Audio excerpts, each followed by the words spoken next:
Welcome back to the weekly Patriots Go for 7 podcast. I am Alex DeFreitas, your host, league member, and we're going to start off the show here talking about a little bit of the follow-ups from last week.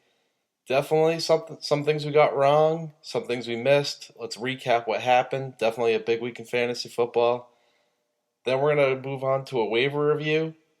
We were then going to talk up to Alex, the commissioner, my brother, and he's going to talk to us about certain players teams have been hanging on to too long. So, pretty excited to get his perspective as well and get another voice on the podcast. And finally, if we have enough time, we're going to wrap it up with some picks against the spread. Take a look at the projections, see who's favored in each matchup, and pick based on that spread. Should keep it a little bit more interesting than just saying, a straight up who's going to win and who's going to lose. All right, jumping right back into the follow-ups. A couple of housekeeping items here. On the last episode, we talked and called it Patriots Go for 4 because that was what the league was named back in 2006 when we started. This will actually be the Patriots Go for 7 podcast. Been a few Super Bowls since then. Thank you, Tommy. And the biggest follow-up we have on last episode is the mistake we made talking about draft day sleepers for Alex. Chris Thompson was a nice value, good running back to have on your squad, and nice little like RB3 PPR type back, catches passes on a team that's not very good. But we really missed what probably is the MVP right now in fantasy football because of the weekly advantage you get. The Patriots defense in round 13. Wow, I mean they've been unreal. I was hearing some statistics today that they're far and away projected to smash the previous highest scoring fantasy defense of all time, which was the 2006 Ravens defense. Thank you, the fantasy footballers. I'll credit you guys on that one. So it's unbelievable to get the defense going to absolutely smash not only the other defenses on a week-to-week basis, but the best fantasy defense of all time. Gives Alex a weekly advantage and almost, covers, probably plays as two different players on any given week. I know my team in particular only has had a few weeks where we've had defenses score 10 points or more. 10 points or more is a guarantee with the Patriots defense. And in fact, he's been getting double-digit weeks. Well, I mean, double-digit, like 20-point plus weeks on the regular. Last night, 2 defense/special teams touchdowns, and including a pump block touchdown that was their second pump block touchdown of the season. Really hard to not say that's Alex's steal of the draft, so a miss on that part. But, if you listen to the podcast throughout the season, we're hoping to do a weekly one here. There's going to be a lot more misses, so get ready. When I miss, give me a hard time. That's what I want to hear. So we're going to settle in here. Today's Friday. I think Friday's a good day for the cast because a lot of the injury situations. There's still some stuff up in the air, but you can talk a little bit about some of the injury data that just came out and who's looking like they're gonna play, who's looking like they're gonna sit, and it's also a good time to preview the next week. So that's something we're gonna focus on as well. But before we preview the next week, man, the John B. Tony matchup, highest scoring matchup in the history of our league. I don't even need to look it up. And granted, scoring is going to be higher because we moved to half PPR last year from a standard league, and we've added a flex spot. That withstanding, though, last week's matchup was just complete bananas between Tony and John B. Tony was the number 2 scoring team on the week with 180 points, 183 points. The next highest was 144. And he lost to John B., who put up a ridiculous 202 points. Compare that to my matchup against JoJo and Michelle, where I won with 85.74 points. Real lucky W right there. And let's highlight some of these high performers. Tony lost, and I can't believe he lost with some of these players.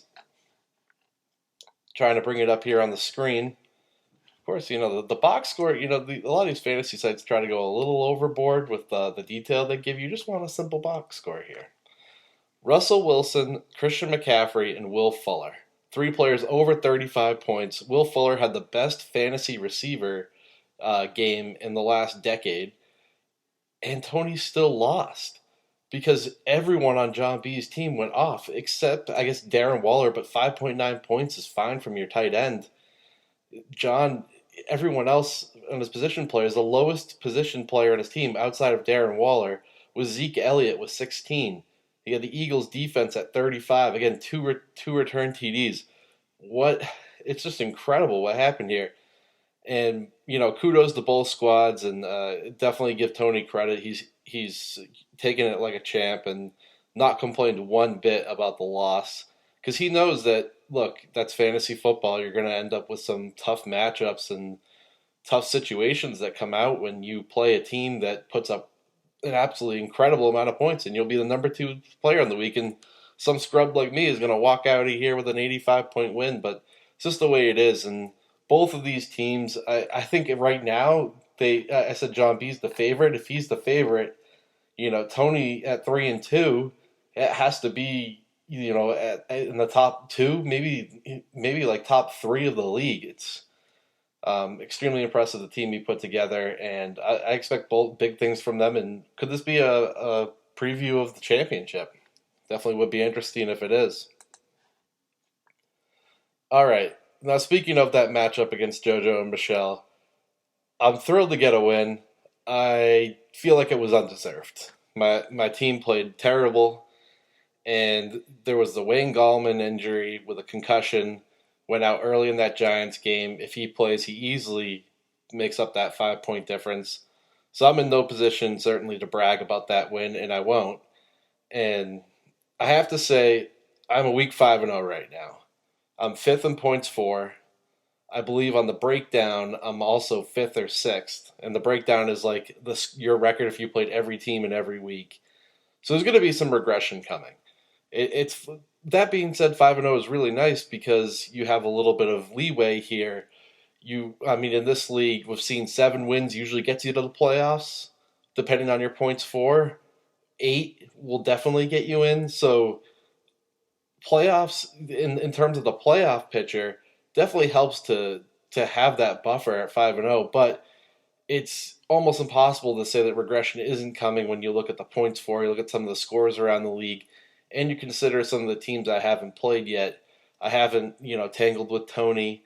I haven't seen Jason. We see him this week, and he's another team he's actually due for positive regression on the opposite thing. He has a lot of points against. My team's leading the league in with the lowest points against. Really nice spot to be, but again, you can't get lucky the whole season. Just hoping to put together a roster and compete, and the record helps, but I have to throw it out there. It is certainly a week 5-0. Finally, on the follow-ups of last week, what is wrong with David Krieger's team? And I don't think there's anything wrong. When I go around the league and I'm looking for trades, I've already made 2 with David.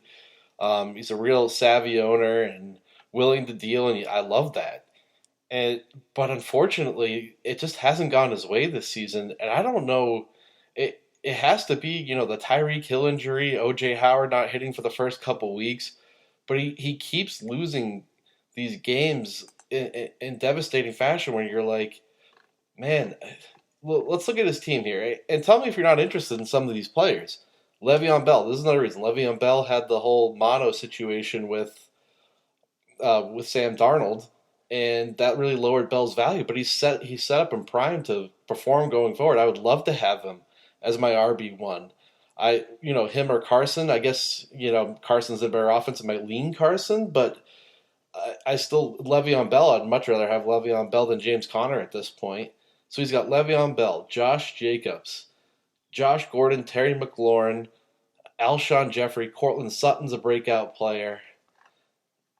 He has Sony Michel. These are really, and Matt Burita, really solid team. A lot of players who are breaking out too. I know Sony Michel has been a little bit disappointing, but this is a team that should be at worst 2-3. I think it has the talent to be a 3-2 team. And in terms of, going forward, I would have a hard time picking between some of David's players and my players, and I'm sitting there at 5-0. So sometimes, unfortunately, that's the way the season goes. I hope he can rebound. I hope he's still, I can see he's still making moves and still into it. I would expect he can make a little bit of a run here to, it's tough to get in the playoffs at this point. That being said, he can make a little run, knock some players out, knock some of the other owners out, have a good time, and I expect David is, going to compete the rest of the year and certainly will have a good team next year. He clearly did everything he could, and some unfortunate situations going on right now for him. We're going to move right in here to the waiver wire segment, and being Friday and the waivers ran Wednesday morning, it does though give us a chance to analyze any secondary waivers where you drop someone Wednesday morning, you pick them up today, Friday morning. So looking at some of these ads during the week, and one of the major topics I think we're seeing right now that drove the ad drops this week, some of the moves, were the star running back injuries. And we'll go through them right now. David Johnson had his, I believe it was a back injury, back tighten up a little bit. And there was some movement. Chase Edmonds was already owned in our league, so there was, you didn't see anything there. But David Johnson is now expected to play this week. I've seen Chase Edmonds picked up in a bunch of other leagues for big prices. We didn't see that here as a result of him being owned. Seems like Alex is going to be safe playing David Johnson this week. And, of course, check Sunday morning to see if he's out there, but it's looking pretty good. The big one, though, is Todd Gurley. And Todd Gurley, if you remember, they weren't on last Sunday. They were the Thursday before. So they had an extra time off. And Todd Gurley showed up Tuesday this week. Or I guess it was Wednesday when we found out. It was Wednesday. He showed up on Wednesday. He might have showed up Tuesday. But the report came out Wednesday that he has a thigh contusion. And you're like, okay, whatever. He's got a thigh bruise. That's a contusion is a bruise, and you just don't think it's that big a deal. And who else didn't think it was a big deal was Todd Gurley and the Rams, because they knew about it over the weekend, and they were like, well, look, this is normal wear and tear. It's just, it's the NFL. You get hit, you're gonna be sore. They thought it was soreness, and Sean McVay came out and said that the team was taken back and surprised that when it came to Wednesday, he couldn't practice. And now he didn't practice Wednesday, didn't practice on a walkthrough Thursday, and didn't practice today on Friday. And when you don't practice 3 days in a row, unless you're Marshawn Lynch from 4 or 5 years ago, where he wouldn't practice and play, like, you do see it. And Todd Gurley could be one of those guys, but the team that listed him as doubtful. And the concern here with Gurley is he has that arthritic knee, and the thigh contusion is on the same leg that he had that arthritis in his knee. That was that whole mysterious injury last year in the playoffs. And all along the Rams are saying it's a small thing, we're not worried about it, he's fully healthy. But then you saw him not play particularly well in the Super Bowl. And this entire Rams offense hasn't been the same without Todd Gurley cranking and without that running game cranking. So you look at it and you're like, they need to get that running game going, and maybe it's Malcolm Brown, maybe it's Darrell Henderson, a couple of guys that I guess I'm plugging who I picked up this week. And as I do that, just beware that they'll both go for negative points, because I plugged Baker Mayfield on the podcast last week. But not even just plugging the guys I added to the team. You have to be concerned about Todd Gurley, because the team all along has been very optimistic about him, very positive, yet he just still keeps missing time and not getting the full workload. And what's even more concerning is it comes after a week where he got 94% of the snaps. So Todd Gurley goes in week 4 on that Sunday. So I can't do the math all in the back of my head. Long week of work this week. But so he goes in week 4, plays on Sunday, gets a decent amount of snaps, then has his largest workload 4 days later on Thursday. And now you're seeing, after that big workload, he's just not ready to go. And that's so concerning for a running back to have that lower body injury and something lingering. We'll see what happens. Again, thigh contusion doesn't sound so bad, It's just that it's Todd Gurley. It's in the same leg as the arthritic knee that raises an eyebrow, and you're like, maybe this guy, maybe his body's done, and it's sad if it is. He got a big workload. I remember coming when he came out in the draft. He had torn, I believe, both of his ACLs at one point, so he was flagged for that. But he was so special and talented that the Rams drafted him anyway, and I don't know what to make of this thing, but all I know is I'm gonna hold his backups and see what happens and see where it shakes out for a couple of weeks here before I make any decisions. Finally, the big running back injury, the last one we need to do. This came down today on Friday. Alvin Kamara has missed 2 days of practice in a row. He's questionable for Sunday with an ankle, and the Latavius Murray owner is Andrew Donaher, who I would love if Andrew Donaher would give us a listen. Maybe he is this week. I know we called him out last week for having 2 open spots on his team. He now has filled that, so thank you for that, Andrew. But he has Latavius Murray, and if Alvin Kamara misses, Latavius Murray is a borderline low-end running back 1 this week, if at the very least a high-end running back 2. So hopefully we see him out there, and hopefully Andrew's being active on that end. Couple things we want to start here too. We're going to have an overpay of the week and a pickup of the week. I know waivers are Wednesday, but the overpay of the week, this was a second straight week of just not a whole lot going on the waiver wire, not a whole lot of we're talking injuries now. A lot of this came up during the week for those 3 running backs, not much of it before the waivers ran. The big pickup was Gerald Everett, and since there wasn't much money spent, we're going to have to say he was the overpay at $18. 18 points out of David's budget. His final 18 points, so David now has 0. That being said, $18 doesn't bother me at all, especially for a team that had O.J. Howard and picked up T.J. Hawkinson, or might have drafted T.J. Hawkinson, but either way, neither of them has been consistent. So I don't really blame him for spending the $18. Maybe you should still have a little bit of fab left after spending $35 apiece on Minshew and Daniel Jones a couple weeks ago, but that's a whole different story. Gerald Everett just being the highest money spent, we're going to have to call him the overpay of the week. The pickup of the week, man, and if anyone noticed, I went through my whole watch list on Wednesday after waivers ran. I picked up and dropped, I believe, if we can pull it up right here, picked up 1 Gio Bernard, switched him for Auden Tate, switched him out for Darius Slayton, then picked up Hunter Henry, and then settled in on the Rams' backup Darrell Henderson. 5 different players for that last spot in my team. Might have raised a flag because the pickup of the week is Hunter Henry, who I picked up and dropped, and is now fully participated in practice today and ready to go for Sunday, picked up by Alex. And what's awesome about the Hunter Henry pickup is that here's a player, Jason drafted in that second tier of tight ends. So you have, again, Ertz, Kelsey, Kittle. And after that, you had Hunter Henry, O.J. Howard, Evan Ingram. O.J. Howard doesn't look like he hit, and Hunter Henry got injured. But now Alex picks him up for free, low risk. He has a good offense and a quarterback who, spoiler alert, loves throwing to the tight ends. If you remember Antonio Gates, Phillip Rivers likes to absolutely pound his tight end, especially in the red zone. And as we know from, him having a bunch of kids, when he likes pounding something, he's going to keep doing it. We'll end it there. But, all right, though, bad jokes aside, let's move on. We're going to take a little break here and then call Alex to go through all of these players that teams have been hanging on to a little too long. All right, ready to move on to our next segment. We have Alex on the phone. Alex, how's it going? Good. Thanks for having me, Brian.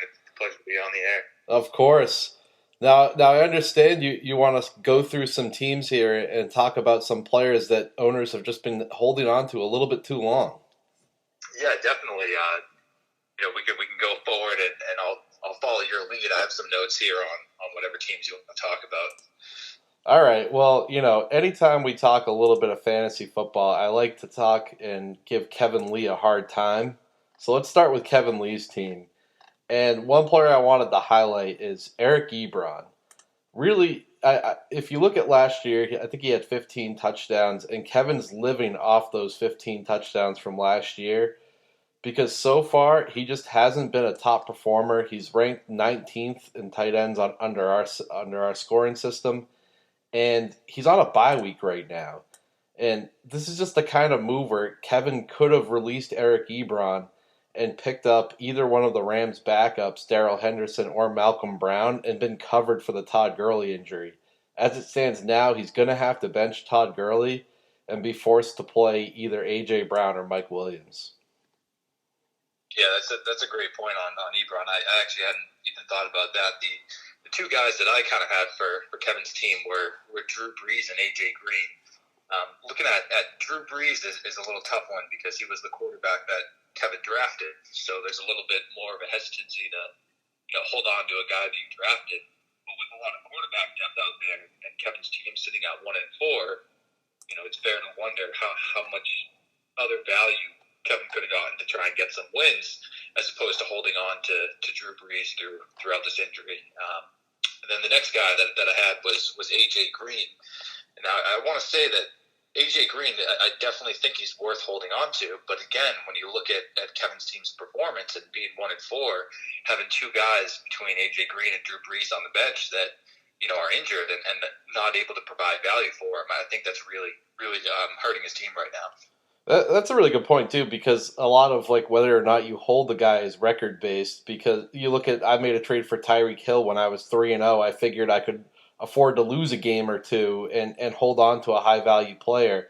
But when you take up two roster spots, you're lowering the amount of players you can pick up, and potential could even be a part of the reason Kevin's sitting there at 1-4. Definitely. And why doesn't he look to trade it to a team that's 5-0, 4-1, or 3-2, get a little bit of value to help him now before his season's in the toilet? Yeah, definitely. A.J. Green would be the number one that I think that could provide some value, even if he stays in Cincinnati. But if he doesn't, then gets traded, which there have been rumors, then he could end up being a real top tier wide receiver if he comes to a team like the Patriots or anything like that. For sure, and I'm pretty sure there's going to be there would be some interest around the league in a guy like A.J. Green, if not for anything more than name value. You think you could be stashing a future number one receiver for your team coming up when he gets healthy. So the next team I noticed, and this is along the same lines here. There were two players really in the draft. A.J. Green was one, and Kareem Hunt was the other. That were players when you drafted them, you knew they were out multiple weeks, and you knew Kareem Hunt was out for an 8-week suspension, and on top of that, they have a bye week in that time. So Kareem Hunt's not back until week 10, and this is for Matt Green's team. He's sitting there at 2-3, and it's hard not to make a comment that maybe part of it is you're eating up a roster spot for a player who. Is this past production for Kareem Hunt? We don't know what his role is going to be with the Cleveland Browns when Nick Chubb comes back. Yeah, definitely. With Matt, Kareem Hunt was the one that jumped off the screen with me as well. Like you said, he's sitting at 2-3, and then with so many mouths to feed over there in Cleveland, with Nick Chubb, and he's been having a really good season so far, and then also Odell Beckham and Jarvis Landry. It's really safe to wonder what role, like you said, Kareem Hunt is gonna play for Cleveland when he comes back. So, it's tough. Matt's not out of it yet, and there's a chance, we've seen how dominant Kareem Hunt was in the Chiefs offense. But again, that's the Chiefs offense, and Baker Mayfield looks a little bit frazzled right now to start this 2019 season. So he was definitely the one that jumped off the board with me too. I thought about it when Matt drafted him. I was even considering it at that point, but I'm kind of glad that I stayed away from Kareem Hunt in the draft and was able to have more depth.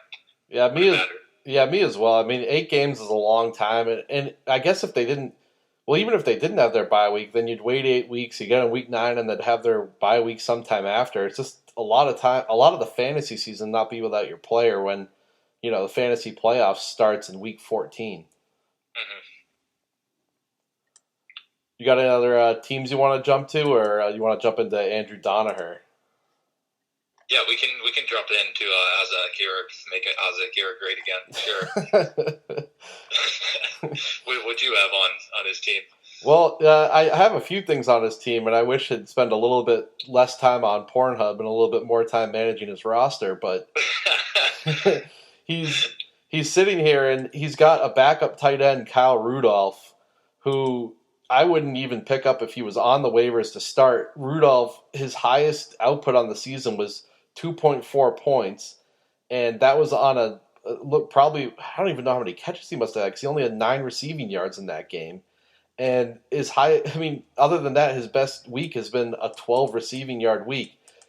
We talked in a previous episode about how the Vikings aren't throwing the ball as much this year, and it's hurt Stephon Diggs and Adam Thielen, but it's completely destroyed any value for Kyle Rudolph. And I'm surprised Andrew's still holding him. Yeah, me too. That was the one that I had on Andrew. I also had something on Justin Jackson there.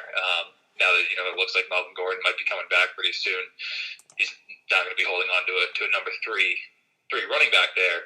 But the Kyle Rudolph, holding on to him was definitely the big one. And he always used to be a guy that was very touchdown dependent, but he at least was getting those touchdowns, years ago with the Vikings. And like you said, he really isn't providing any value to Andrew's team right now. And he's his third tight end too, so it's not even like it's a backup. He's carrying 3 tight ends, and one of them, probably shouldn't even be owned for any team.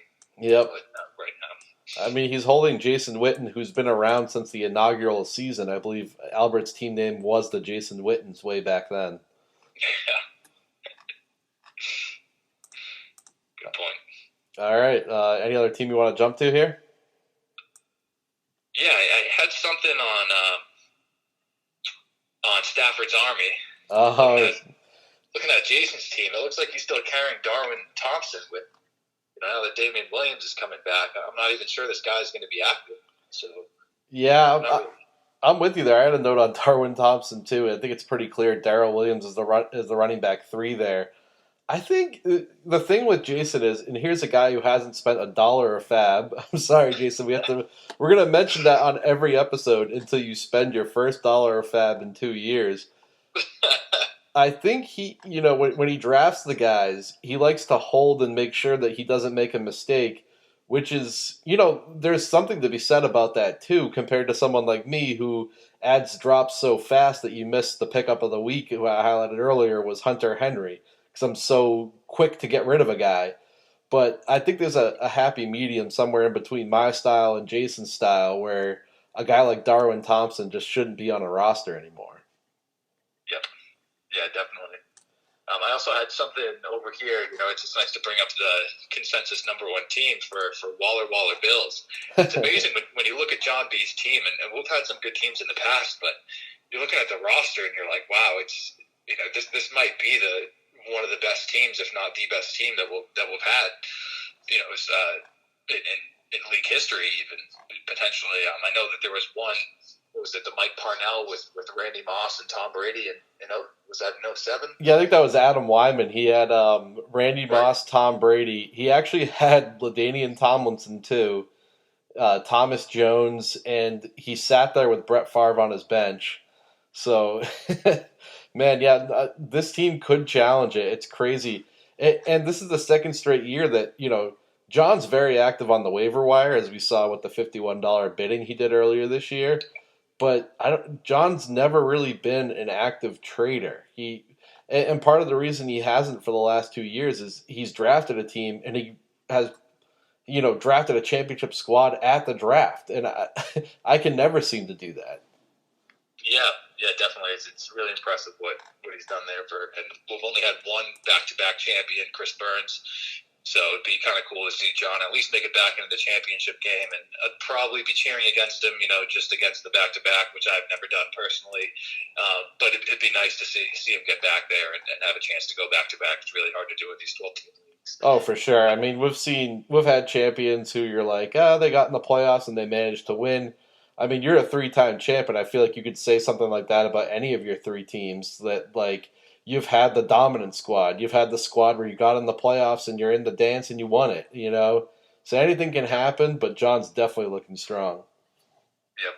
So the only note that I had on him, and I just want to say I couldn't find anyone that I actually think that you should move on from, but he has the 2 handcuff running backs, and they don't provide much value, but when you're sitting there with the juggernaut team, that's definitely the right thing to do. So those are the only two things that I could pick on, and Yep. I still think it's a good move for him to handcuff those two running backs. Yeah, I absolutely agree. And I had this conversation with him at some point this season where I was like, man, your running back depth is your only issue. If you think about it, he only has three backs who consistently get touches, and that's Zeke, Cook, and Freeman.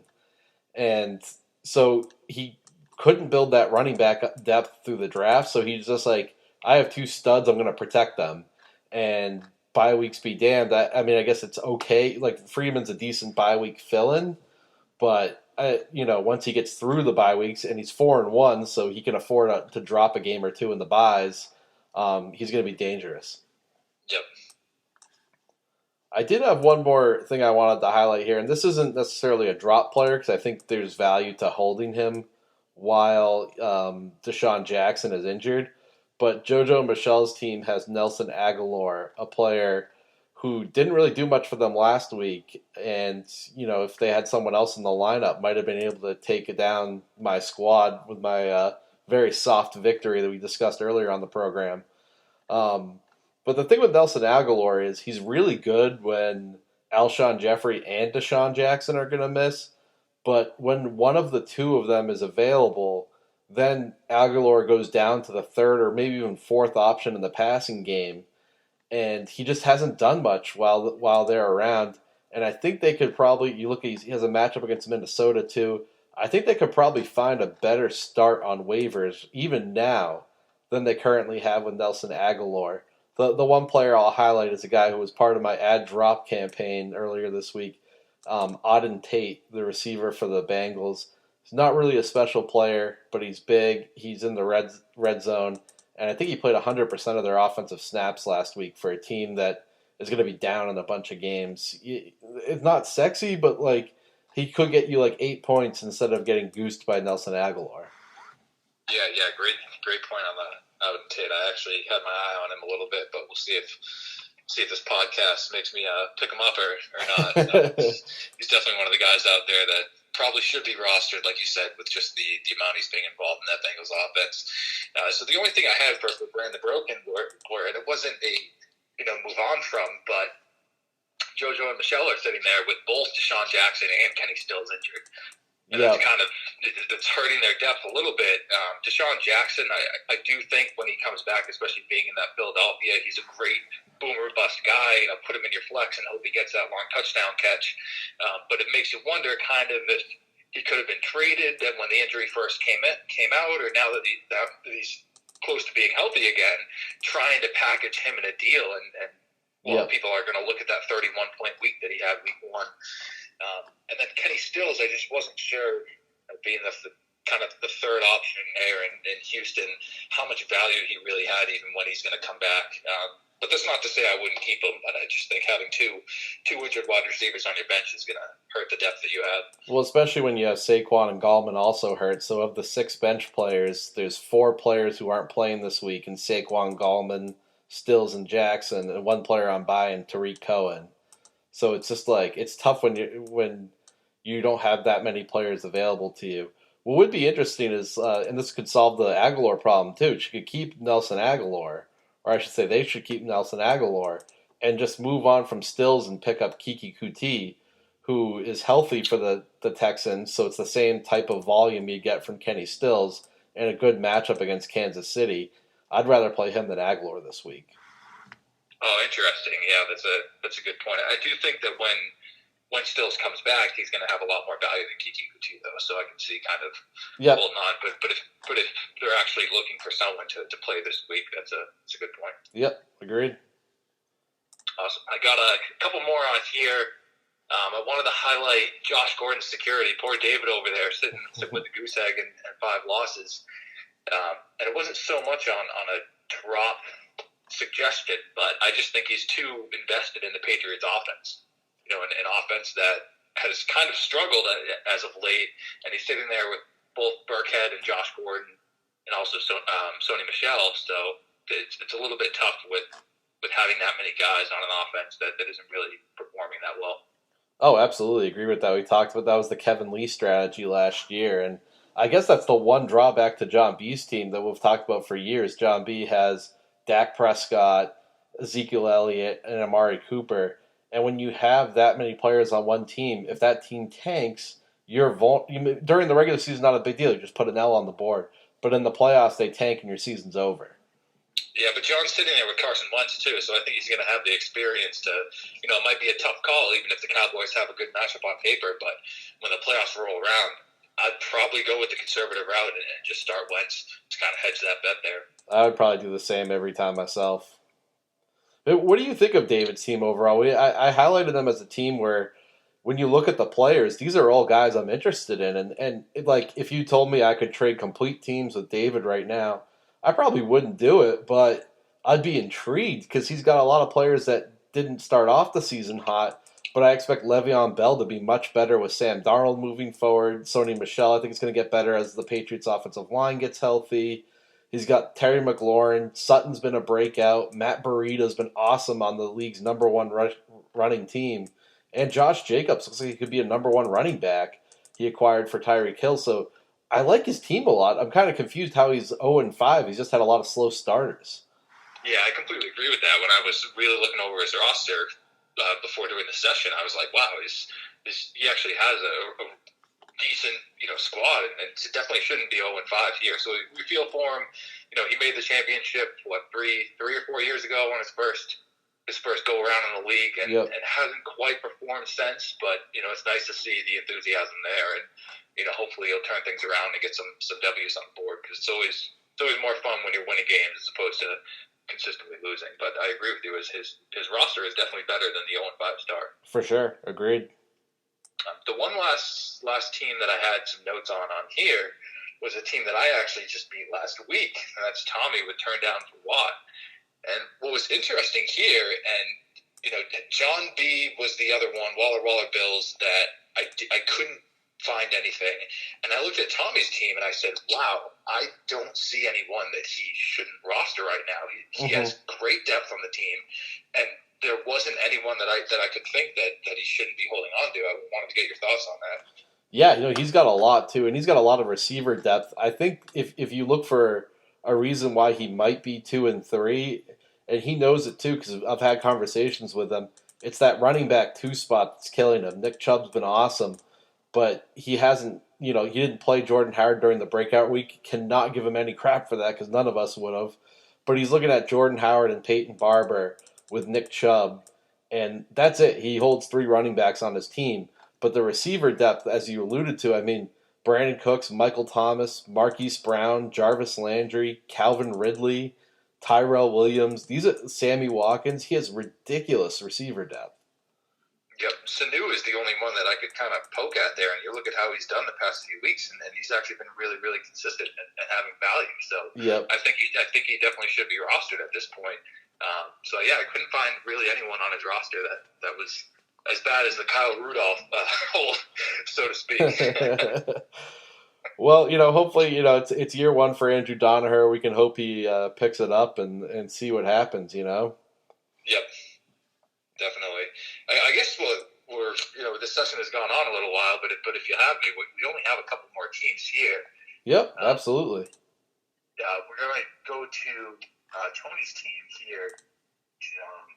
Walt Disley. What a great team name when he picked up Disley with the Seahawks there. But kind of similar to John B, he has the 2 handcuffs for his stud running backs, which is smart. But then he's also been holding on to Robbie Anderson and Jamison Crowder. I do like Robbie Anderson. I think he's kind of similar to Deshaun Jackson. Plug him in a flex, hope he gets that big touchdown bomb. But I'm not sure how much value Jamison Crowder really has, even when Darnold comes back. So that would be the only guy I might think that they could move on from. It's similar to your point too about holding too many players from one team, where both of them are players you're like kind of making that bet that the offense is completely different with Sam Darnold. But do you really want to hold both of them? And Crowder too got his 17 targets in week 1 that gave him all that value, perceived value. But Darnold has come out and said he had mono in week 1, and maybe that's why he was just dumping it off the whole time.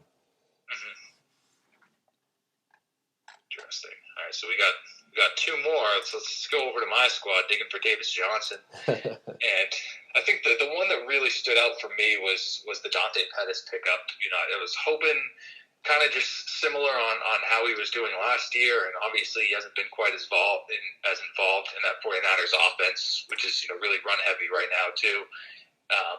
But I maybe should have kept on to Adrian Peterson a little bit longer, but wanted to move on from there. And then the other one was just the three quarterbacks, because I'm holding on to three guys. I do think that Kyler Murray is going to be a solid weekly starter, but then between Josh Allen and Jameis Winston, I'm just trying to figure out which one of these guys I really want to roll with for the bye week and to play on matchups. But I think being a team that's 2-3 and won 2 straight games, which is great, but I really need to win a few more games because I don't think my squad is really that explosive. So I need to get a little bit of a buffer to try and make the playoffs. Mm-hmm. So holding on to three quarterbacks I don't think is as wise of a move for a team like mine. It could be something you could go on the trade market, because I'm looking at all three of these guys. I think all three of these guys are going to be in the conversation to start in fantasy, like from weeks on the rest of the season. One thing to highlight with the Buffalo Bills, I know I traded you these guys, so I'm not trying to just talk them up. They have a really easy schedule after their bye week. Josh Allen next week plays against Miami, followed up by the Philadelphia, and they have no cornerbacks on that team. Then Washington, Cleveland, and Miami again. So Allen's the kind of guy where you're going to be spot starting them or have a chance to spot start him a decent amount going forward. And all those matchups apply to a guy that, yeah, he's been taking up a roster spot, but Devin Singletary showed a lot of promise in weeks 1 and 2. He's on bye, so he's going to be back in week 7 for that Miami matchup and be a must start. So definitely could be some brighter days ahead. And someone like I still think Jameis and Murray are going to be weekly starters. So maybe there's going to be an opportunity at some point to package one of these quarterbacks with, I don't know, I'm just throwing out a name here, like one of these quarterbacks with Golden Tate for a receiver you can start each and every week. Yeah, that's a good point. There's some good advice there from the 5-0 Brandon squad. the one kind of hesitancy I would have with that is that historically, when you look at our league, it's actually been really difficult to trade quarterbacks. It has been.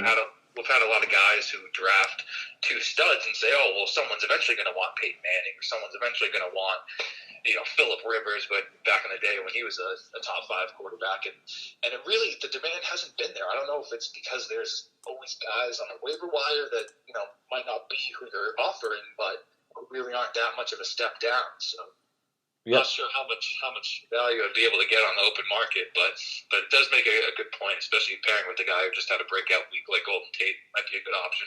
I think that's the really the way to get it done. I think, like you said, no one's going to trade a stud for them, but you can take a player package and get a player you slightly like better. I mean, that was the Josh Allen deal.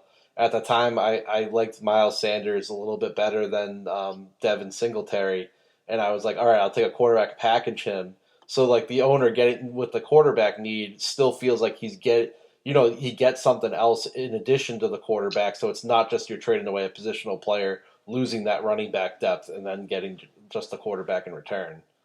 Yep, definitely.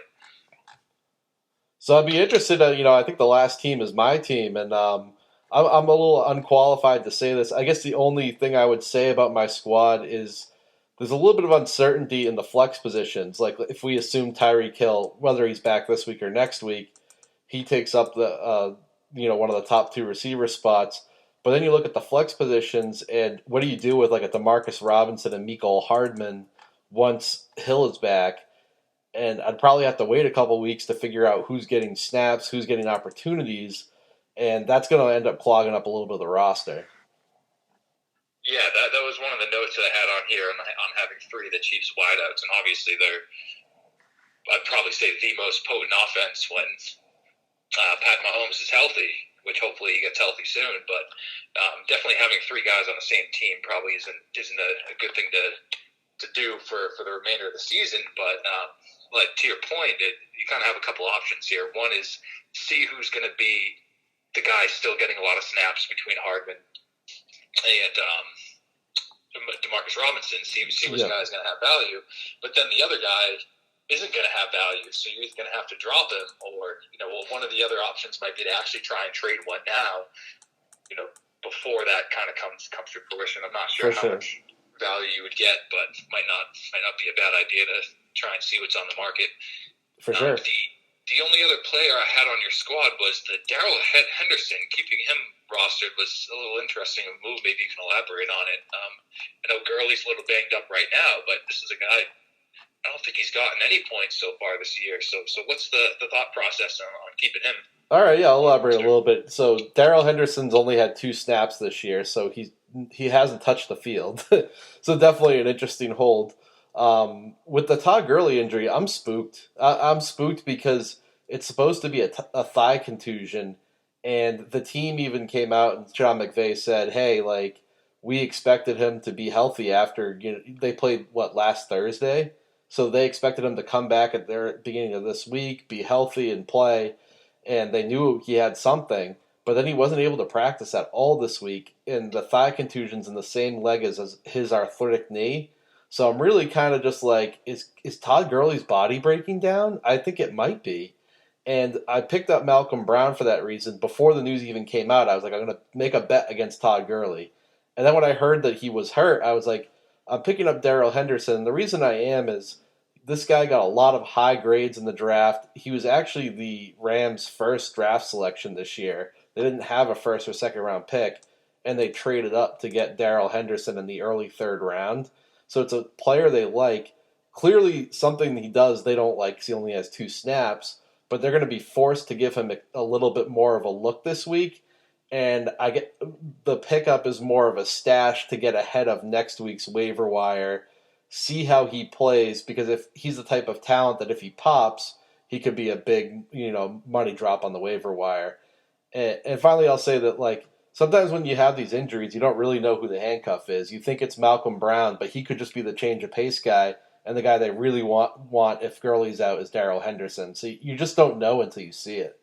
Yeah, that's a great point. That's exactly what I was just thinking. And what happened last year was when Kareem Hunt got released with his personal issues, I thought automatically, Spencer Ware is going to be the guy who ends up being that bell cow. Put in some fab for him, and Matt ended up going with Damian Williams, and then boom, all of a sudden Damian Williams is the bell cow, and Spencer Ware is not even rosterable. So that's exactly what I was thinking when you were talking about him. I wasn't as aware of his prestige in the draft or that the Rams really liked him, but I think you're thinking is spot on there that Malcolm Brown might just be the backup, even though he's getting more production now. That if Todd Gurley is out for an extended period of time, that would be Darrell Henderson. So I guess I understand a little bit more on the stash on that one. And not that it matters too much now, but back in draft season, like if we go back to July, he was going in like the 6th or 7th round of fantasy drafts because people thought he was the Gurley backup and they were spooked on Gurley's knee. Of course, as the draft season went on and August came around, you figured out it was actually Malcolm Brown and not Henderson. But, so it's a guy with talent is basically the only thing, and taking a little bit of a role here. But to wrap up my team, definitely, between Henderson and the 2 Chiefs receivers, there's a lot of space being taken up with players that you're not sure, and it's going to be very fluid. But, of course, I'm a fluid owner, and I add drop like mad, so the team can look completely different. It would have been great if you maybe picked up someone like Hunter Henry. I know. I probably should. If I knew he was going to play this weekend, I would flip him out for Darrell Henderson. I'm not going to pretend I'd rather hold Darrell Henderson, but at the time I wasn't sure if he was going to play this week, and I wanted to go with the chance at the running back. Awesome. All right. Well, thanks for joining.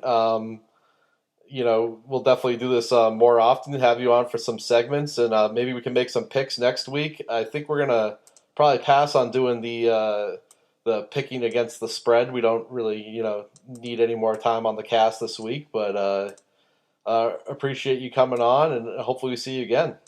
Yeah, thanks for having me on, Brandon. Good luck this week, and enjoy week 6. Let's go. All right, you too. All right, catch you later. Bye. All right, and that was our commissioner, Alex. We'll wrap it up here this minute. A little bit longer of a podcast this week. We hope you enjoyed it. Definitely going to settle into the Fridays like we were saying. We're sorry we didn't get to the picks against the spread. We're already pretty long here, around 50 minutes, so figured it's a good time to wrap it up. But thanks again. I'm Brandon DeFreitas. This is the Patriots Go for 7 podcast. We'll see you again next week.